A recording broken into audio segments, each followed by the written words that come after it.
Welcome back, ladies and gentlemen. Getting into the details of tonight's story. We're here in the studio by Dr. Mohamed Roshdy, the investment expert and lecturer at Cairo University. Thank you. First of all, I would like to say good evening to you and our audience, and I would like to take the opportunity to wish the new year brings a lot of success and sound health for Egyptian citizens and the presidential leadership. God bless Egypt. Yes, well, hopefully so. And first off, we're talking about mega national projects. Now, over the year 2021, this year, that is maybe less than 2 weeks away from ending, we've seen a lot of attention being paid and a lot of development work and a lot of initiatives and projects really focusing on Upper Egypt and the villages there and all the Upper Egyptian governorates. Now, how would you assess or explain the developmental work taking place in Upper Egypt, not really being centralized in Cairo or Alexandria or some of the big main cities in Egypt, but also affecting the whole development of the country, but starting off from Upper Egypt first? First of all, I would like to start with one of our Arabic idioms that we are currently being the fruits of a lot of things.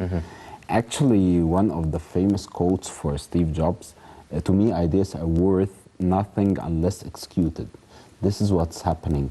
We have a clear presidential and government vision, and we played a lot of tactical plans to develop Upper Egypt, Sinai, and we have a lot of mega projects.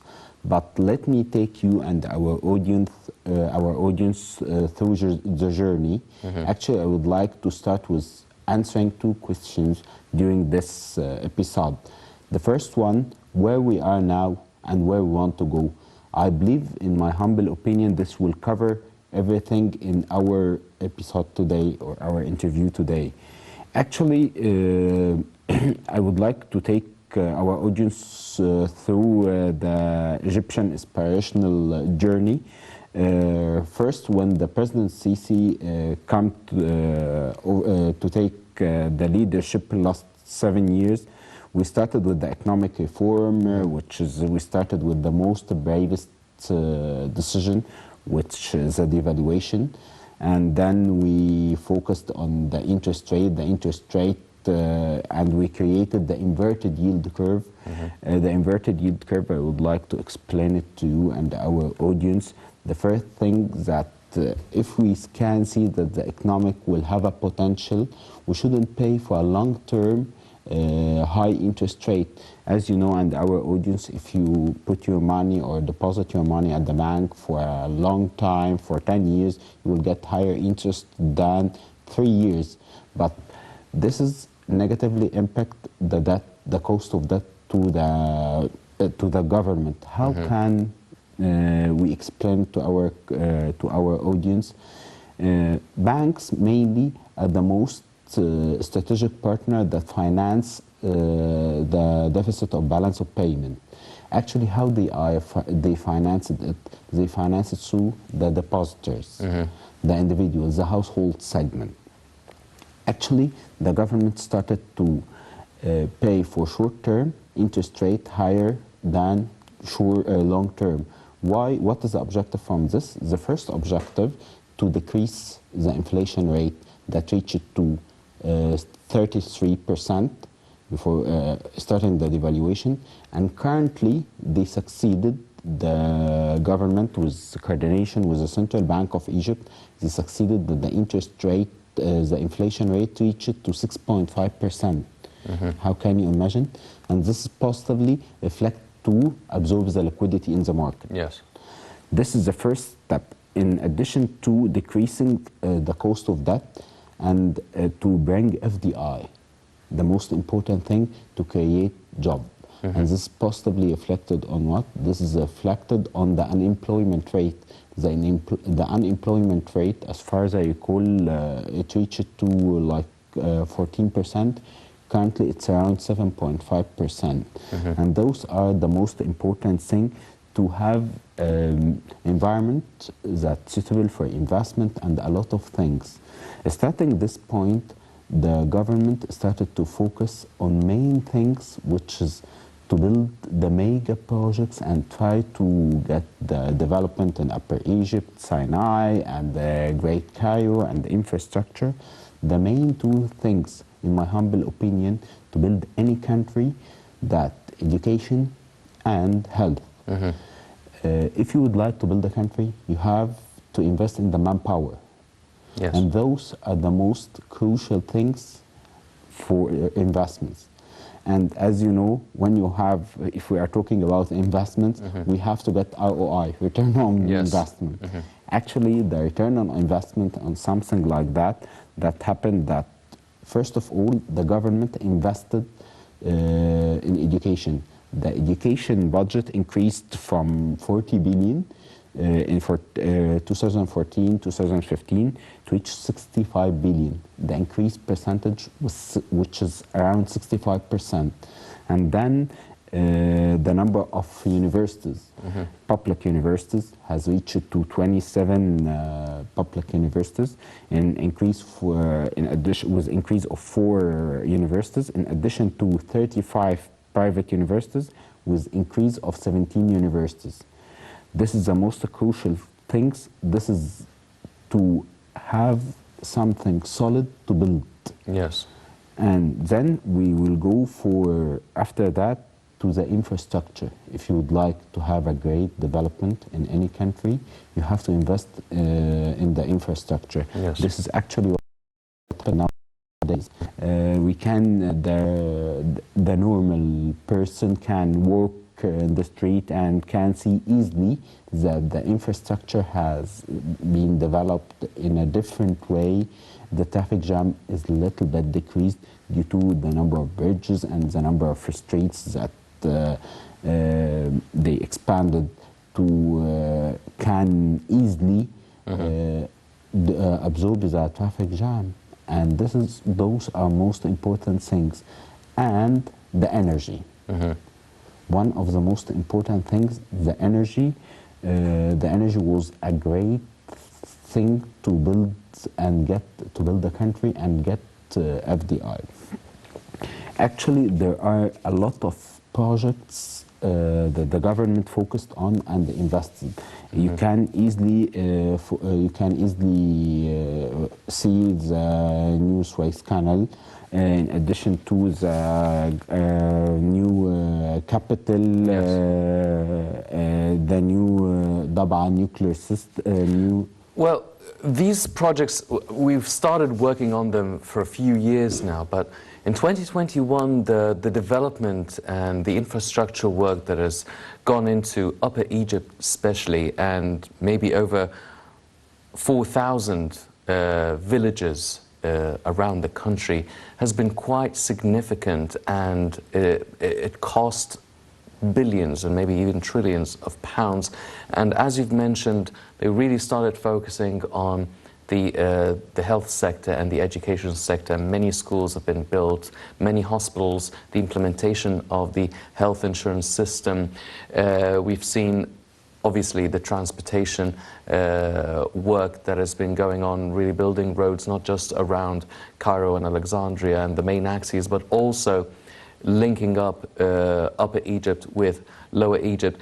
Now, having all this development taking place in Upper Egypt, you were talking about bearing the fruit. Now, we've seen a lot of money and work and effort being invested in Upper Egypt. When do you think we can actually bear the fruit of all the development work, all the mega national projects taking place there, all the governmental initiatives being applied and implemented in Upper Egypt? Actually, I would like to highlight something which is crucial. There are two main factors to invest in Upper Egypt. Actually, Upper Egypt has around 1/6 of the treasure, in my humble opinion, of the ancient things in the world, in the entire world. You can go everywhere. Personally, I visit a lot the Louvre Museum, the British Museum, a lot of museums. You can easily find your ancient things. You can see the monuments, the things, and you are proud that this belongs to our culture, and this is that we are Egyptian. Yes. As you know, actually, this is one of the most crucial things, that the government has a great vision, and the presidential leadership has a great vision for this, to build a new country, to attract the tourism, which is part of our GDP structure. Definitely. This is, if you would like to get tourists to your country, you have to invest in the infrastructure, you have to invest in people. Those are the crucial things, and if you would like to invest in the infrastructure, you have to build housing, you have to invest in electricity, you have to invest in streets and everything. This will positively impact. Those are the tangible things. And in addition to that, I told you and our audience in the starting of our episode today, that if you would like to build a country, you have to invest in the human beings. Actually, how to invest in the human beings? By two things: the education, in addition to the health, and this is what the government is focusing on. They focus in Upper Egypt. They created a lot of campaigns for health, and they increased the health budget, in addition to the Middle East largest private medical cities that will be established in the new capital city. A lot of things, in addition to the education thing. Because when the tourists come, will deal with whom? He will deal actually with me and you and a lot of Egyptian people. If they can afford or offer good service, this will positively impact us. And how it will impact us? It will impact us simply with word of mouth. I will return back to my country, and I said that Egyptian people are quite nice and generous, and they are well educated, and they teach me how can I go and how can I explore new things. This is which is what are tell you that we are ambassadors to our country. Definitely. Well, Dr. Roshdy, now you've highlighted the role played by the development in the tourism and antiquities sector, and we've seen over the past couple of years a lot of attention being paid there, be it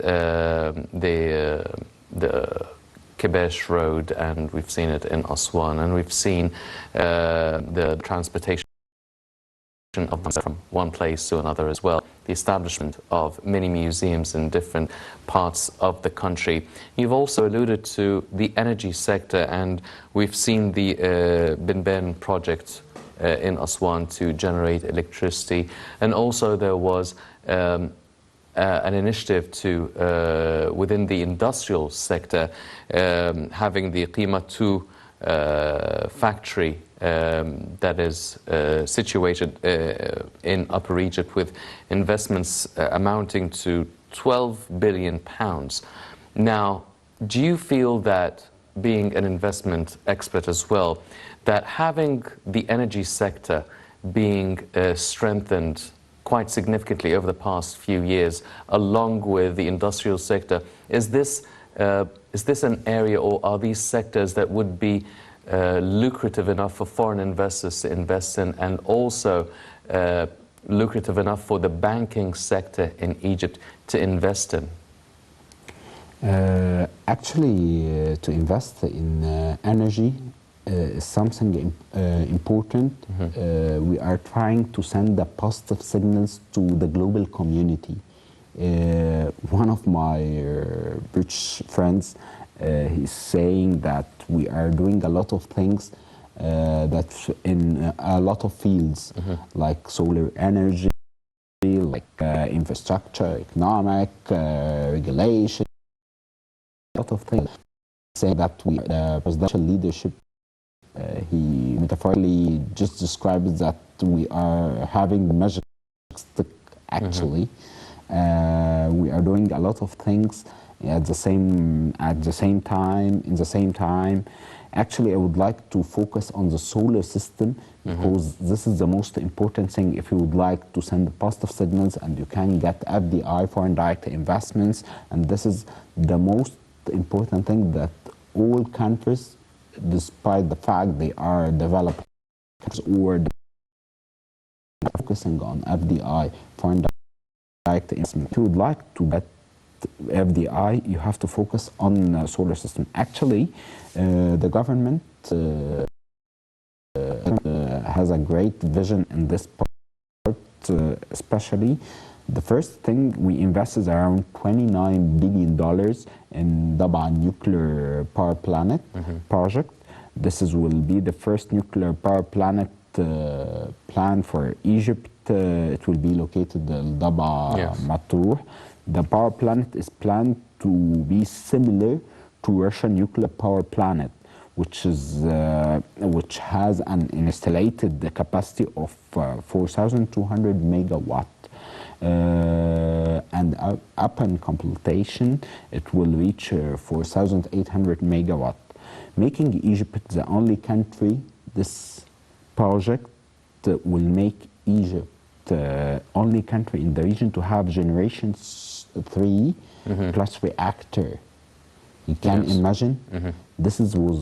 I believe this will be a positive signal that we are on the right track. We are investing in a crucial thing.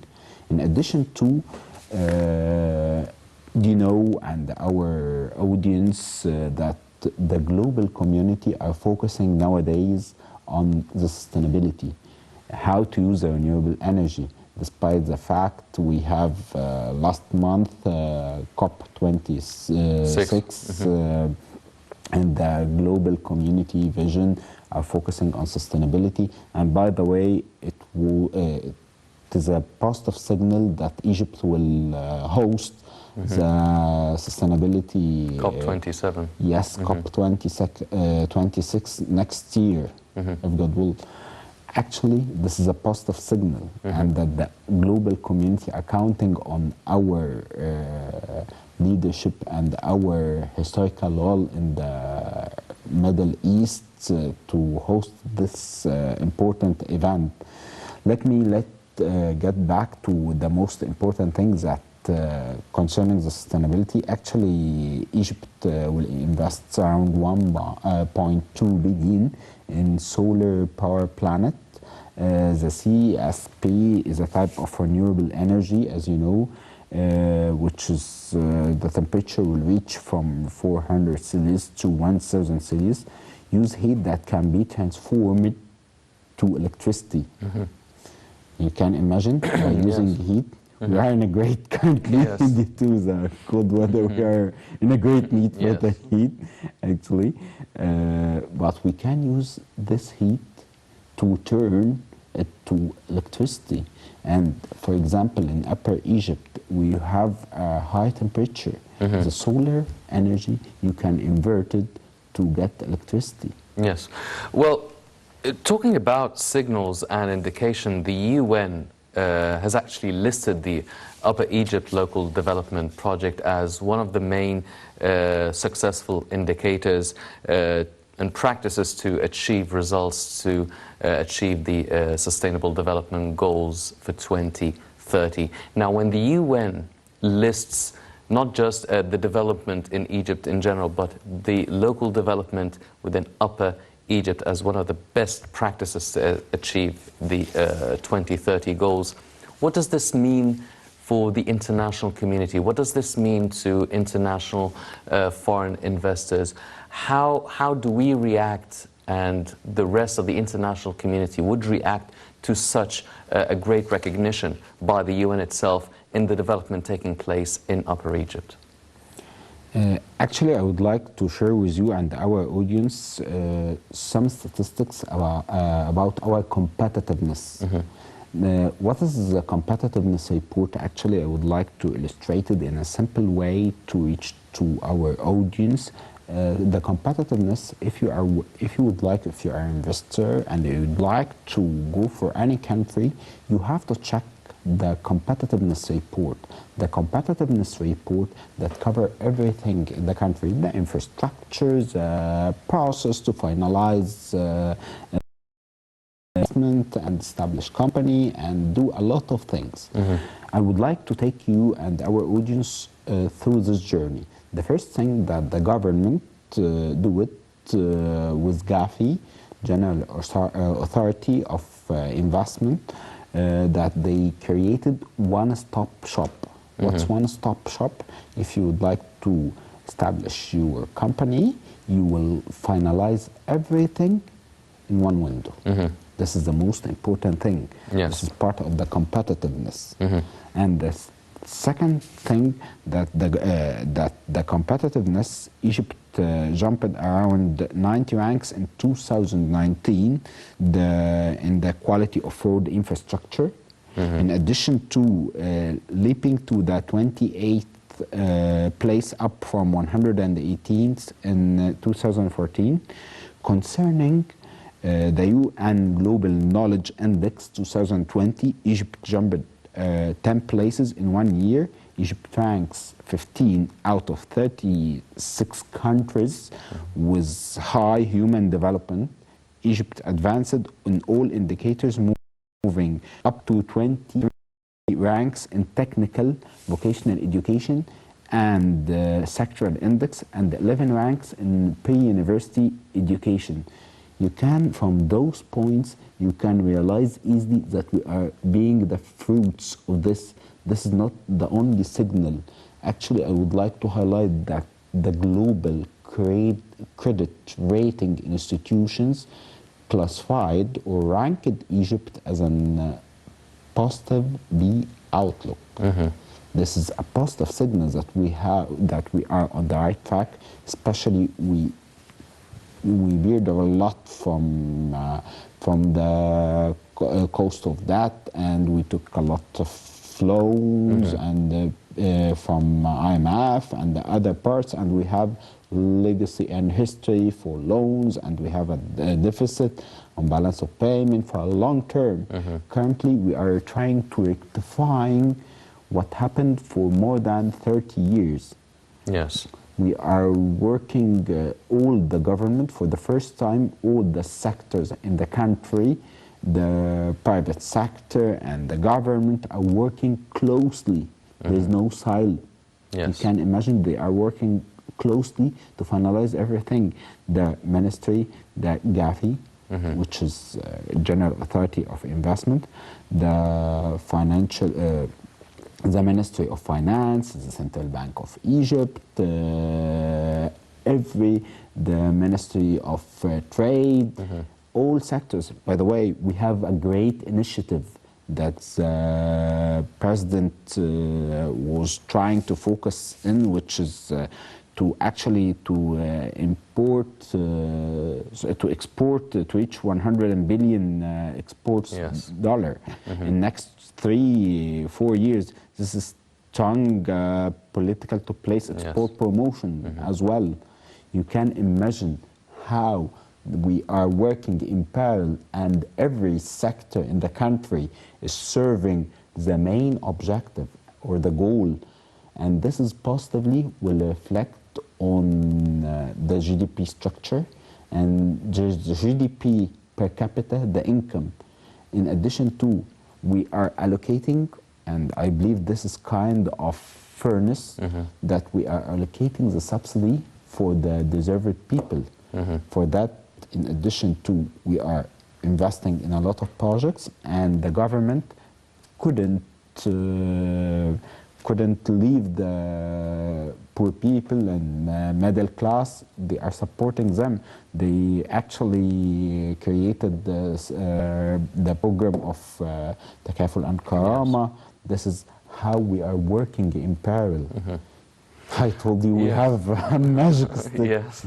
Well, ladies and gentlemen, jumping all these ranks in the competitive report and having this international recognition by the development taking place in Upper Egypt and in Egypt as a whole took a lot of work, and Egypt has invested around £2.3 billion in the infrastructure work over the past 7 years. Let's check out this report and we'll be right back.